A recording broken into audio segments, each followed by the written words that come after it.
Good morning friend.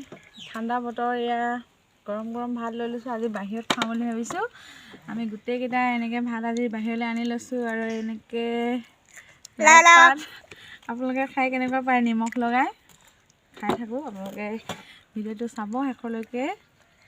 এয়া বেঙেনা fry, হেৰি লৈ লৈছোঁ, কেৰট, গাজৰ।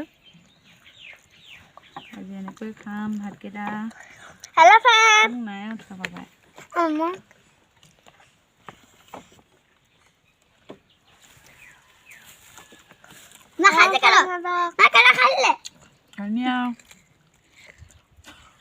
খাইলে কুনিয়া কুনি খাইলে খাইছে লাই শাক চাটনি খাই সকলোৱে। মই এনেকৈ খাই ভাল পাওঁ। খাই যাব খাব লাগিব গোটেইখিনি।